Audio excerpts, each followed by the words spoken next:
Bonjour à tous et bienvenue sur la chaîne de Marylicious, moi-même. Aujourd'hui, on va parler des deux petits parfums.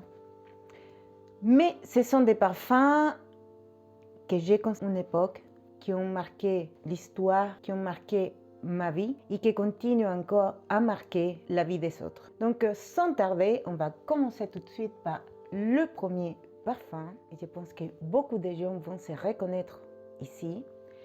Et là, il n'y a pas de présentation si je fais ça. Vous les reconnaissez. Il est beau, il est incroyable. Alors, ce parfum s'appelle Shalimar de Guerlain. Il a été créé en 1925 par Jacques Guerlain. Et c'est un parfum qui a été exposé à l'exposition internationale des arts décoratifs de Paris, au Grand Palais. Moi, je ne savais pas ça, je le suis là pas longtemps. Et ça, je le trouve très intéressant. Alors, on a, comme note olfative, en note de tête, on a des agrumes, de la bergamote, de la mandarine, il y a un petit peu de cèdre, du citron, en note de corps. Attendez, je ne me rappelle pas de tous. Il y a du patchouli, du jasmin.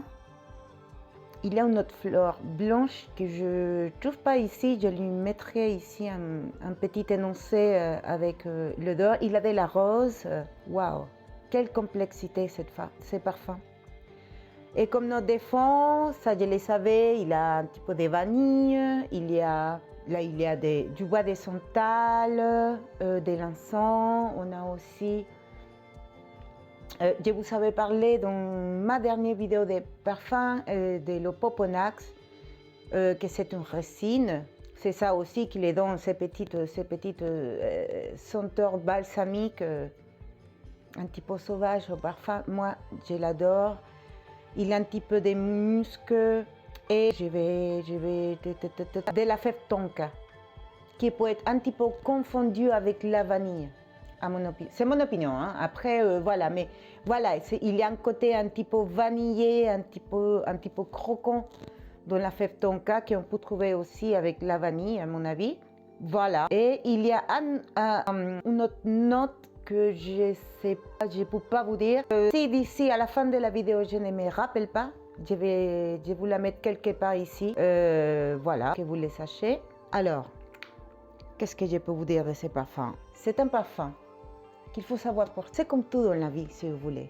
L'attitude qu'on a en face de tout ce qui nous arrive, c'est ça qui va déterminer notre caractère et comment quelqu'un et le regard des autres envers nous. Il y a beaucoup de gens qui disent ce parfum, ça sent la grand-mère. Et je ne vois pas en quoi ça peut être quelque chose de négatif. Si ma grand-mère sentait ça, eh ben, moi je serais honorée de la sentir.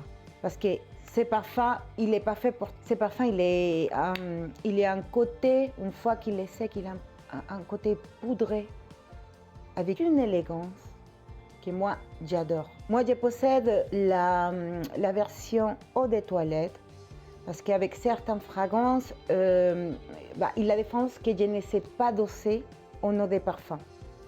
Et Shalimar, c'est une d'entre elles, parce que voilà, c'est un parfum complexe, c'est un parfum élégant, mystérieux, divers, poudreux dans le sens où ça sent un petit peu les talcs. Vous voyez ce que je veux vous dire? C'est ça les côtés poudreux. C'est un parfum que j'adore et il faut savoir l'utiliser. Alors, si moi, je vous dis actuellement, regardez-moi, Marie, elle est là. Moi, je vais sortir dans la rue. Et moi, je vais te dire, hey, bonjour. Moi, je porte du Shalimar aujourd'hui. C'est le parfum que je porte. Est-ce qu'on dirait que je sens la mamie? Je ne pense pas. Pour moi, c'est une question d'attitude. C'est l'attitude de mon avis. Moi, je sais que quand je porte ces parfums, il y a une assurance qui vient dans mon cœur. Il y a une assurance, il y a une joie de vivre qui me motive, tout simplement, à vivre. Et moi, je sais que si je vais aller dans son endroit avec la bonne attitude, dans les côtés positifs des choses, en regardant les choses des côtés positifs, et ben je sais que moi, avec ces parfums, Et regardez, moi j'adore vraiment le packaging. Donc, alors je vous disais que la beauté de ces parfums, la forme du parfum, il a été inspiré au vasque du jardin de Shalimar en Inde. Qu'est-ce que c'est beau, mon Dieu, qu'est-ce que c'est beau, qu'est-ce que c'est élégant. Moi j'adore, c'est un parfum intemporel. C'est un parfum qui va rester dans les cœurs de tous les connaisseurs, de tous les aimants des choses spéciales. Vraiment, je suis en amour. Je suis en amour. Quand je l'avais acheté il y a quelques années, j'avais peur. Parce que c'est vrai que c'est pas quelque chose qu'on a l'habitude de sentir. Une fois que tu t'y habitues, tu ne peux pas t'en passer. C'est pour ça que je l'utilise avec douceur et pas tout le temps. Donc, je vous disais aujourd'hui, je l'ai porté, j'avais envie, il fait très très froid. Il a du soleil, mais il fait très très froid. Et là, voilà, c'est un parfum. J'avais besoin de ces petits coups de joie, voilà, pour bouger un petit peu plus dans la journée. Alors, on va parler aussi d'un autre parfum qui a touché mon adolescence et qui touche encore ma féminité. C'est un parfum qui n'est pas cher, c'est un parfum qui a une odeur que je trouve aussi particulière, bienveillante. Et c'est celui-là, c'est Sunflowers d'Elizabeth Arden.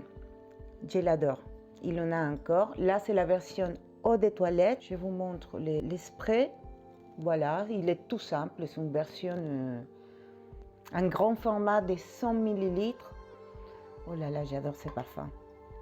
Alors, c'est un parfum qui a été lancé en 1993. Et comme note de tête, il a du melon, de la pêche, de la fleur d'oranger, il y a du citron, de la mandarine, de la bergamote et du passylandre du Brésil. Ensuite, en note de corps, on a du cyclamen, je crois que ça se prononce comme ça, les amis, de los mantus, de la rose du jasmin et il a aussi de la racine d'iris. Oh là là! Comme note de fond, il y a du bois de santal, mousse de chêne, du musc, de l'ambre et du cèdre, de cèdre. Alors, comment vous dire, ce parfum, il est blanc. C'est un parfum qui est propre. C'est un parfum que même si dans les notes de tête effritées, on a la douceur des fruits, mais pas les côtés sucrés des fruits. Au niveau olfactif. C'est comme une caresse, c'est comme une invitation à l'amitié. C'est un parfum qui peut être porté pour aller travailler, pour une nuit romantique, pour faire ses courses. Pour moi, c'est un tout en. C'est un parfum que je peux mettre les matins, je ne sais pas, pour travailler. Et si je sais que le soir, je ne rentre pas chez moi, et ben, je peux remettre.